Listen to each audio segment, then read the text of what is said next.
officer there and around maybe 30 job orders po na umiikot So, over ibig sabihin po, 31 ang 62,000. empleyado nyo sa monitoring. Po 62 over, they have to monitor 62,000 hectares of Mount Apo po. So that's one of the areas we'd like to recommend na matulungan po kami ng Senado. Sir, to there's increase such our- thing as our- drone. Pwede mo lang kayo gumamit ng drone para ma-monitor yung the whole area kahit na ilang hektarya pa yan, kahit na thousands of hectares yan. Kung gusto, maraming paraan. Kung ayaw, maraming dahilan. Di po ba? So we go back to Chocolate Hills, so you can make now your presentation on Chocolate Madam Chair, Hills. can I be given the opportunity to ask some questions? Thank you, Madam Chair. Didiretso na po muna ako doon sa Mount Apo. 97 po yung mga structures nandoon around Mount Apo, covered ng reserve area. Bakit po 6 lamang po ang nabigyan ng ECC at karamihan ay walang ECC at in process? Ano po yung plano nyo doon? Actually, 57 wala pong ECC, 32 in process, and then 6 lang ang may ECC. So, what's the game plan? Thank you, Madam Chair, and thank you, Senator. I will turn over to Red Dumagan. That is part of her presentation on Mount Apo, and she can respond directly to the questions. Red? We will ask if we will go with Mount Apo first or Chocolate Hills. Or we'll go na to Mount Apo. Okay, thank you. Thank you, Madam Chair. Red? Good morning, Madam Chair. Good morning to our honorable senators. Your Honor, per our latest update, there are a total of 96 establishments within MANPI, and 3 are with complete, it's with PAMBI clearance, ECC, and SAPA, sir. And with PAMBI clearance and with ECC, there are 6 establishments. That's right. So, Yes, sir. but there are 57 structures na walang ECC, and 32 ay pinoprocess pa lamang yung kanilang ECC. So what is your plan about these structures na walang ECC and they're within the protected area? Yes, Madam sir. Chair, with your indulgence, Senator, maybe present the full presentation on Mount Apo so you will see the details and the ways forward, Madam Chair, Senator. No, yes ma'am, I understand. Pero sa akin gusto ko lang sana direct to the point na muna so dun sa question ko kasi mapapahaba pa tayo eh. Yun lang po ang tanong ko, bakit po pinayagan na alam naman natin protected area yon, pinayagan niyo pa rin patuloy magpatayo ng mga struktura doon at patuloy pa rin po kayo nagpo-process ng mga ECC permit knowing na protected area yon at bawal na doon at meron po tayong mapa. Bakit po? Yes, Your Honor. It was just, we strengthened our conduct of monitoring and inventory sometime in 2018 and 2019, and these establishments were discovered. And so, these establishments applied for PAMBI clearance with the PAMBI. So they were also given clearance, and then they were encouraged to then apply for ECC. Yeah, nabigyan kasi ng clearance ng PAMBI, pero alam naman po natin within the protected area yan at alam naman natin na dapat wala sila doon, and yet we continue entertaining their application and saying na it's in process. So ibig sabihin may balak tayong bigyan pa sila. So parami ng parami para makabuti po nagsusuputan ito mga illegal structures doon po sa Mount Apo. At kapag kami po ay magtawag sa inyo sa DNR, nagtuturoan po kayo. Yung pong masakit eh. Di ba? You're supposed to be tinatawag nating tagabantay ng ating kalikasan, pero parang bantay sa lakay po ang dating nyo dito. So what are your plans with pertaining to these structures na walang ECC? At itong may structures na pinoprocess pa lang ECC? There are 53 latest update, Your Honor. 57. 57. Sir, may ECC na po yung iba. Apo. Okay. So, 34 with PAMBI clearance and no ECC. 53 are without PAMBI clearance and no ECC. So anong balak niyo po dito sa wala pang clearance? At We walang have ECC at alam niyo po na bawal, dapat wala sila doon. So anong plano? Yes. Kasi we were told na bigyan daw ng 2 years. Sabi po ng DNR, bibigyan daw po ng 2 years palugit itong mga walang ECC to continue to operate.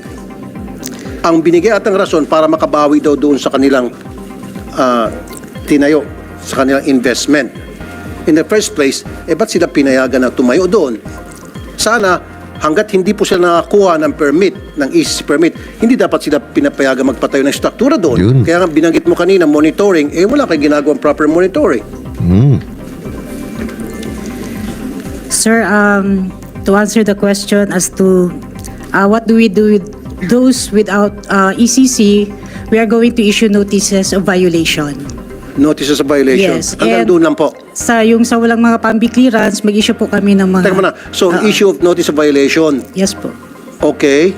So, hanggang doon lang. Notice of violation. And then what, ma'am? And then they will be called for a technical conference, and if for the conduct of case built up, but if they can explain properly, or if it is deemed that the project is not detrimental to the environment, they can be issued ECC. Ma'am, Place, dapat hindi napatayo yun. Oh, I think your problem, Secretary Loizaga, your regional is very poor, or walang concern sa ginagawa nyo.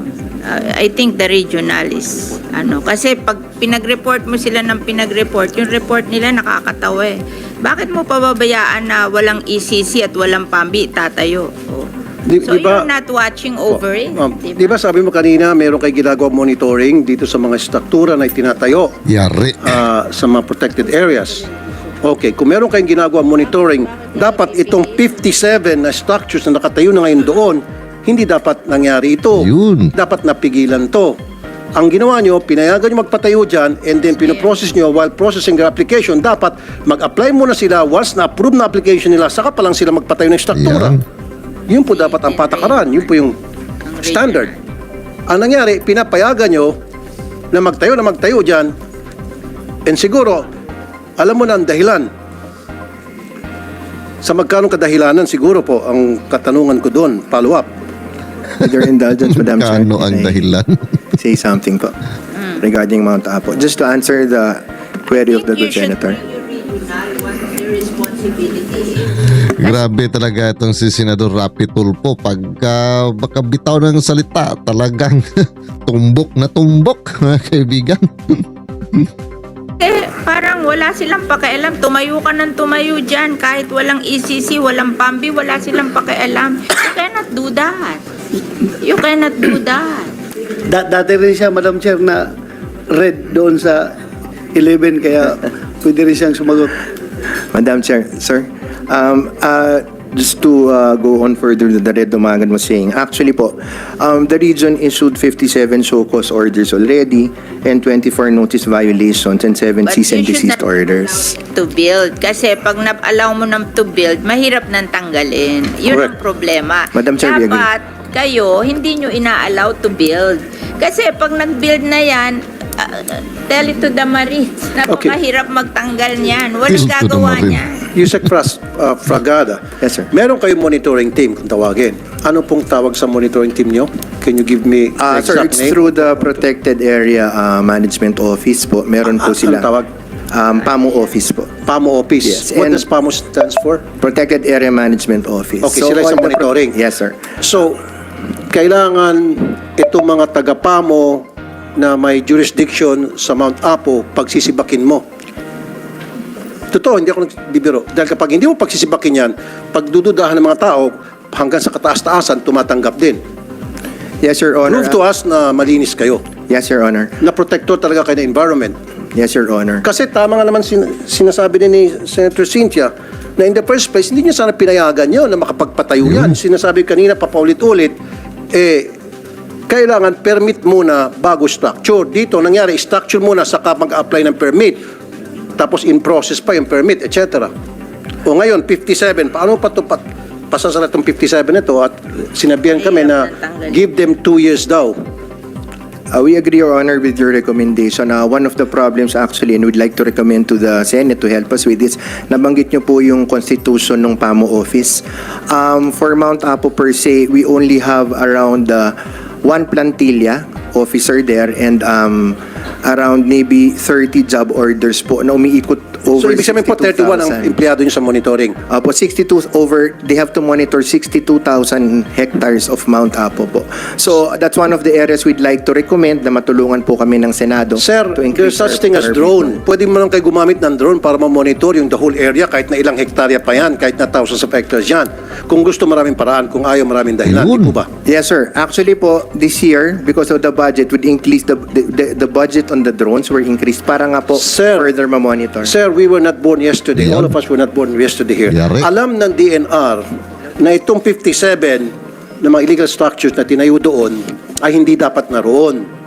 Pinayagan nila, sabi kanina, sa magkanong kadahilanan. Nako, Dahil kapag hindi sila ay diretso lamang, hindi sana natayo itong mga structures na ito. Ngayon, mahirapan kayo patanggal to. Nakatayo na eh.